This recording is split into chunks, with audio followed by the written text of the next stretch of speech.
Our day zero was a fantastic sunset over Mono Lake from Lee Vining. We never really understood how difficult it is to get out of Silver Lake and to climb up to Agnew Lake and go from there. It was extremely hard with the sun burning our back.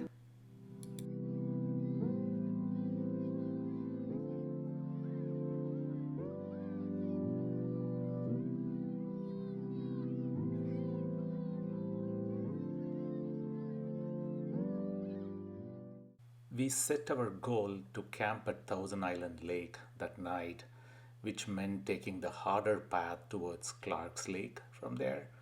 And we eventually made it to the campsite at Thousand Island Lake, but just before sunset. As the sun was setting, we walked in and we were able to catch some good light on Thousand Island Lake. Thousand Island Lake.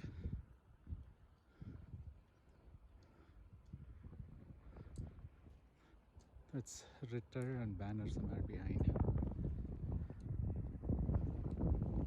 Day two, our goal was to get to Rosalie Lake. We had done this hike from Lake Ediza to Garnet Lake to Thousand Island Lake in the other direction. It was spectacular to do it to do it southbound as well. We stopped briefly at Garnet Lake. We proceeded. The sun was burning us up, so we stopped at Shadow Lake for lunch, jumped into the lake, and this is something that we would do for pretty much every day going forward. Long lunch breaks, take a dip in the lakes or streams or rivers whenever we had time.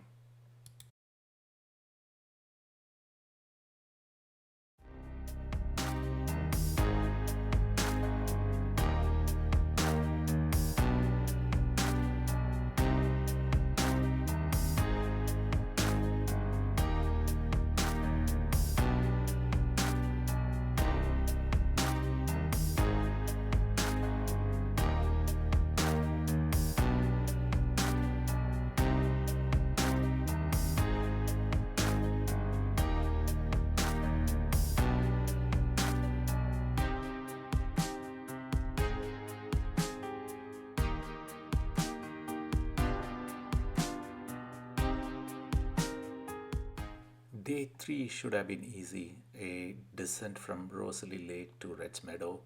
But as we were nearing Reds Meadow, it was 98 degrees Fahrenheit. So we're pretty burned up the whole way, extremely tired. But we got there just in time for lunch and had a long break and resupplied that day.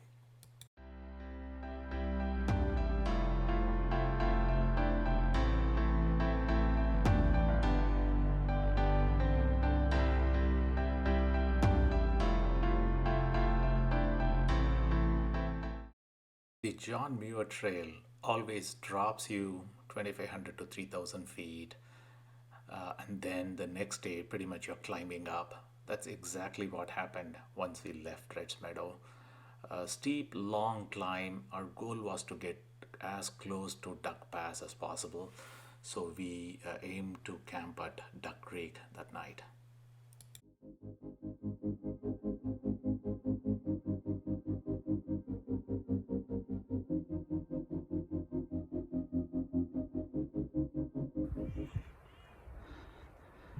En route to Deer Creek campgrounds.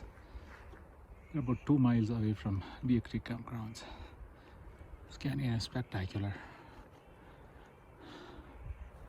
This is spectacular.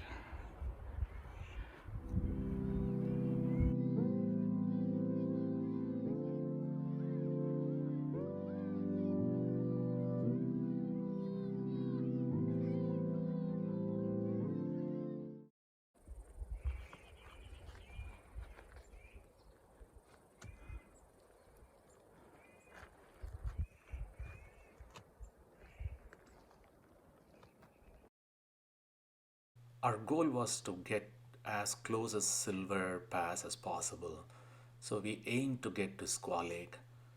Along the route, we crossed Purple Lake and Lake Virginia, which is spectacular. Lake Virginia, in my opinion, at least for me, is now my all time favorite alpine lake. But when we were at Lake Virginia, thunderstorms rolled in and we had our first experience of hiking in the rain.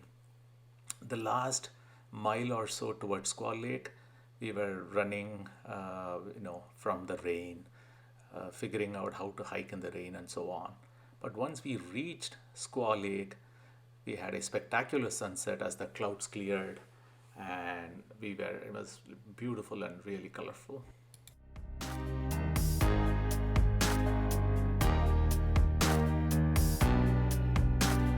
Virginia Lake.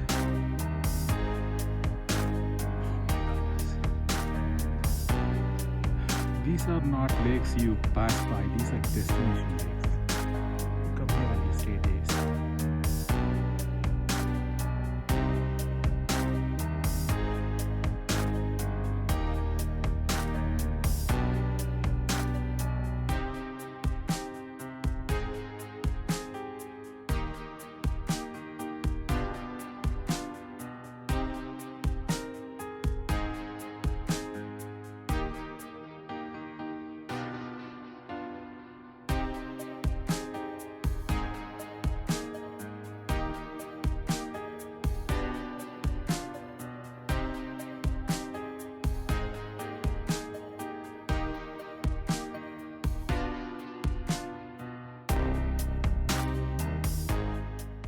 Original plan was to cross Bear Ridge later in the day.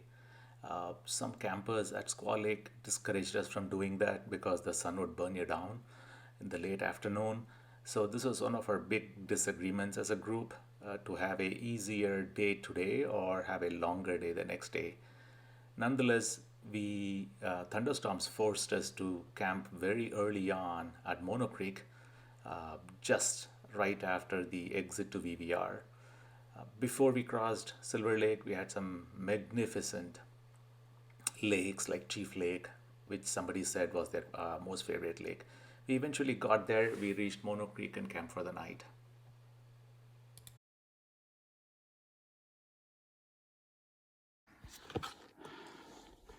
Near Silla Pass. It's Ritter and Banner. We left 5 days ago. They've gone nowhere. We have hiked close to 45-50 miles, but you can still see them. This is the Sawtooth ridges. These look phenomenal. Somewhere here is Silver Peak. Silver Pass is nearby. We're going to cross the pass very shortly. Going down from Silver Pass. It's a beautiful lake. Turn around. That's the rest of the group who hiked fast ahead of us. Another spectacular lake. The clouds look ominous today. This is the pass where we came down from. Durgi is on the trail here. The clouds look really ominous today. I suspect we are going to see some more thunder and rain tonight. We were slightly wet in the hike yesterday, but we made camp just in time before a downpour ensued.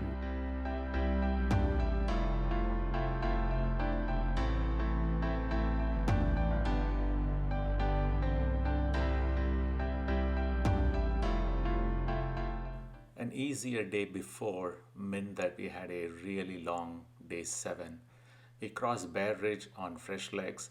I understood why people avoid Bear Ridge if they can and head to VVR and back. But we crossed it nonetheless. Our goal was to get as close to Rose Lake as possible, and we did it. It was a long, tiring day today, though.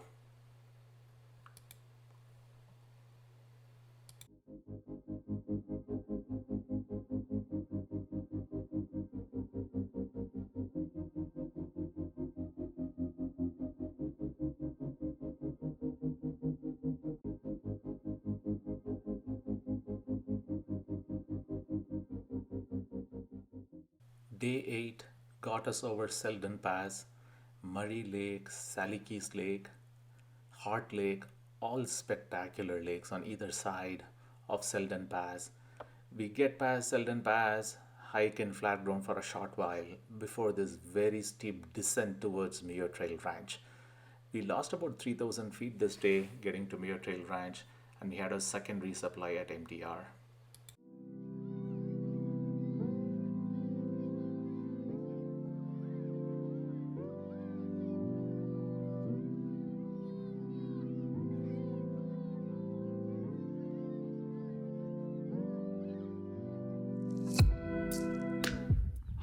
lake.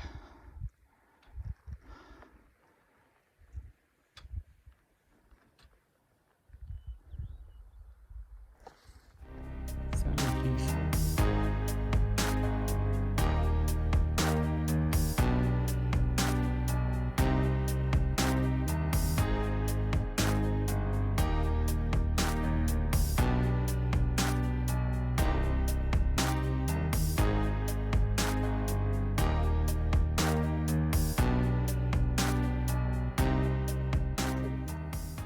Going down to MTR, this is the valley, and MTR is somewhere there. We're about 1,500 feet away from MTR. From Muir Trail Ranch to the top of Muir Pass is roughly 3,800, 4,000 feet in elevation gain or something. We had split it over 3 days.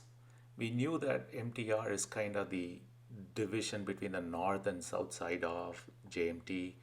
And what was surprising to me is how rapid the change is. Once we crossed Sonaquin River and entered Kings Canyon, the world completely changed. I was moved to tears.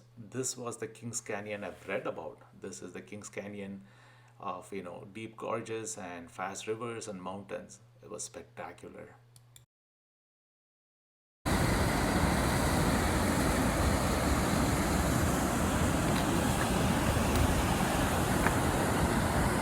Kings Canyon, nearing Evolution Valley.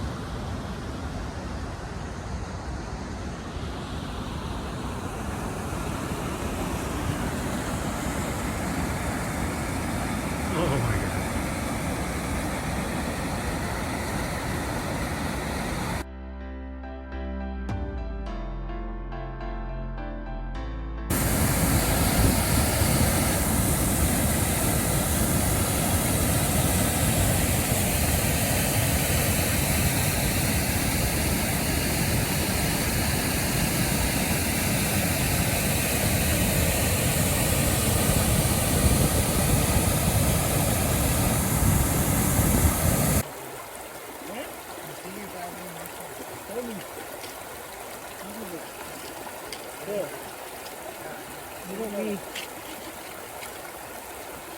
Durgi's crossing Evolution Creek. We crossed this creek a few minutes ago. This is in theory one of the most dangerous crossings, but this year being a low year, is slightly far away from the trail.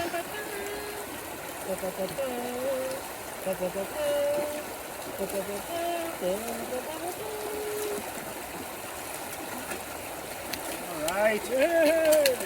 There we go. Good feet.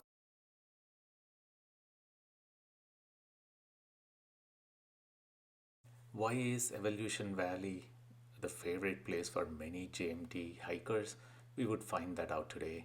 We hike through McClure Meadows near Evolution Lake. We see the Evolution peaks and just the realization that there are glaciers behind those peaks and how spectacular that valley is. That was beautiful. Easily one of the highlights of my trip and something that I would remember for a long time and a place that I'm definitely going back.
Sunset. It's a fire lake.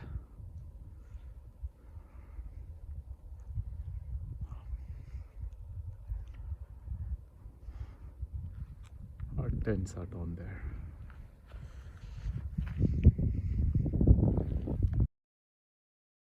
We left early. We knew that we had to cross Muir Pass. It was something. Evolution Basin, once you're above the tree line, as someone pointed out, it's almost like a moonscape, except there is water. Some great views from Muir Pass looking back at where we came from. The descent from Muir Pass to LeConte Canyon was something else. The lakes, the surreal views that we had, the rocky terrain, and we had this mountain called the Black Giant for company for a long time. Very memorable. I was so glad I was going southbound and not the other direction, though. Wanda Lake.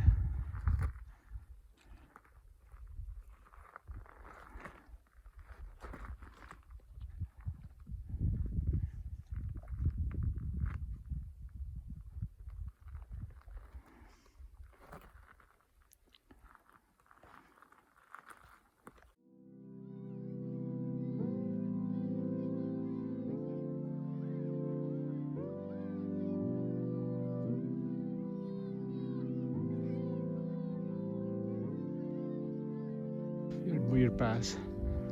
That's the area we came from last night. Evolution Valley is behind that. It's rough. Kind of rough.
I had promised my kids that I would be back home in 2 weeks. So even though I was like really fit and probably gone at least for another week, I decided to exit the John Muir Trail at Ducey Basin turnoff and hiked out. I had asked two of my friends to come and pick me up at South Lake, And one of them is a newish backpacker, and the other hadn't backpacked before. Somehow they both agreed, I have good friends, I guess, to meet me at Upper Dusi Basin, which turned out to be a spectacular place to camp.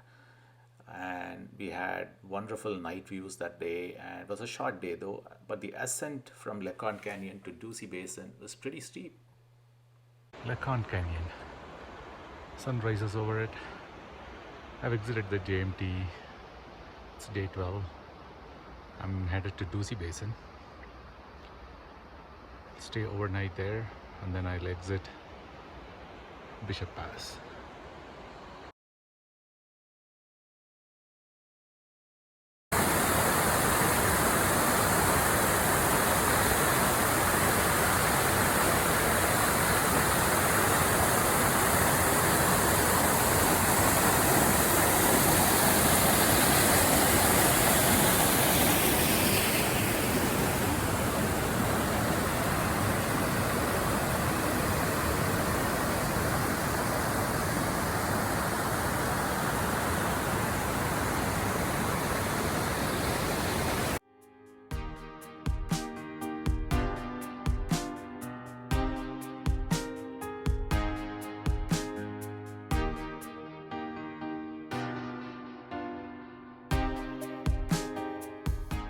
If you're exiting the trail via Bishop Pass, I highly recommend you break it into 2 days. Stay at Ducey Basin. One, because it's very beautiful, and second, it would be an interminably long day. Going down Bishop Pass wasn't easy. Even after Muir Pass, it was a long day. Eventually, we got down Bishop Pass and we exited at South Lake.